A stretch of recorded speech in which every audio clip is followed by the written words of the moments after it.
जब से एक सांसद जी इतिहासकार बने हैं, ये विवाद उठ गया है कि राणा सांगा ने बाबर को आमंत्रित किया था या नहीं।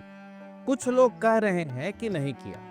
खतौली और धौलपुर के युद्ध में राणा सांगा इब्राहिम लोदी को अकेले ही पराजित कर चुके थे, तो उन्हें जरूरत ही क्या थी आमंत्रित करने की। वही कुछ लोग कह रहे हैं कि राणा सांगा ने बाबर को आमंत्रित किया था। भारत के तमाम यूट्यूबर्स इतिहासकार की भूमिका में आ गए हैं, लेकिन मुद्दे पर सटीक नहीं बोल रहे हैं। हम आपका समय बर्बाद नहीं करेंगे और सीधे मुद्दे पर आएंगे और ये भी बताएंगे कि इसमें विवाद की कोई गुंजाइश नहीं है। तो बात ये है कि भाई उस समय तोप गोले की तकनीक तो आ गई थी, लेकिन सीसीटीवी की तकनीक से हम परिचित नहीं थे, इसलिए फुटेज अनुपलब्ध है। लेकिन बाबर मरने से पहले एक किताब लिख छोड़ा था, जिसका नाम है तुजुक-ए बाबरी। बाद में इसका फारसी अनुवाद हुआ और किताब का नाम पड़ा बाबरनामा। तो अपनी इस जीवनी में बाबर ने यह लिख दिया है कि राणा सांगा का दूत बाबर से मिला था, लेकिन यह संदेहास्पद भी हो सकता है। बाबर कोई राजा हरिश्चंद्र तो था नहीं जो केवल सच ही बोलेगा।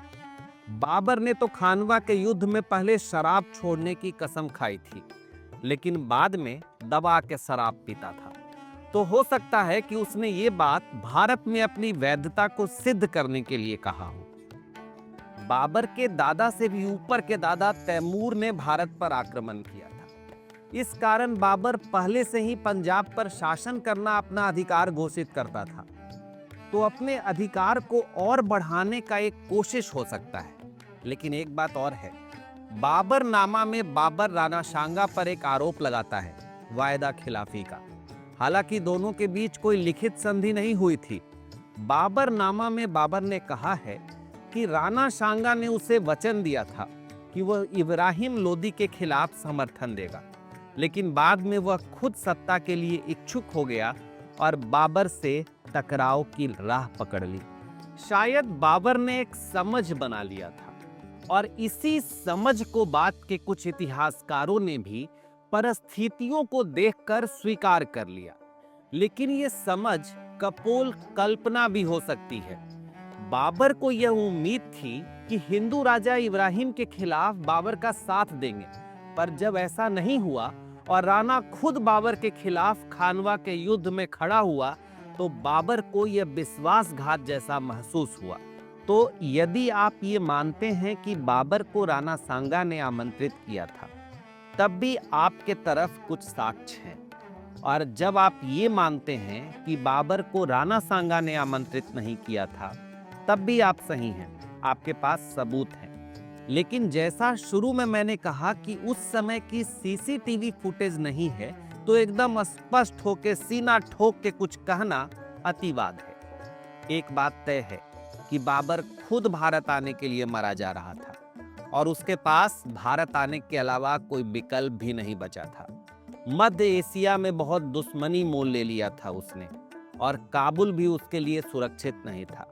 राणा सांगा के बुलाने न बुलाने से कोई फर्क भी नहीं पड़ता था। बाबर के दादा आए थे और बाबर उन्हीं की कहानियां सुन के बड़ा हुआ था। वो तो भारत के सपने बहुत बचपन से देखता सुनता आया था। मुद्दा यही था और इस मुद्दे पर मैंने अपनी राय दे दी है।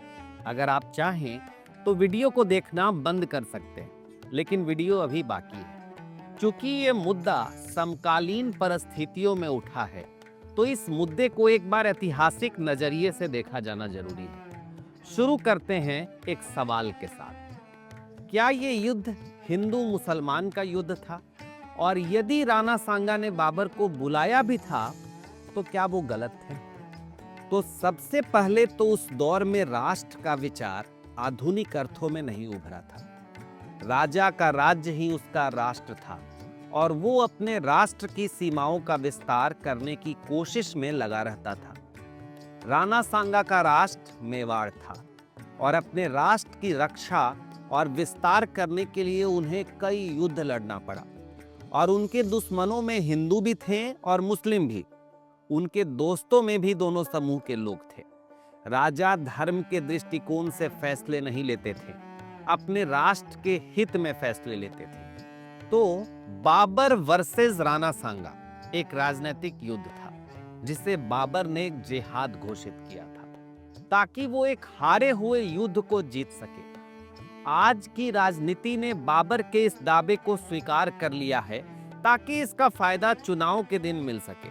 आप कुछ भी घोषित कर दीजिए, लेकिन ये एक राजनीतिक युद्ध था जो वर्चस्व और अपने राज्य के लिए लड़ा जा रहा था।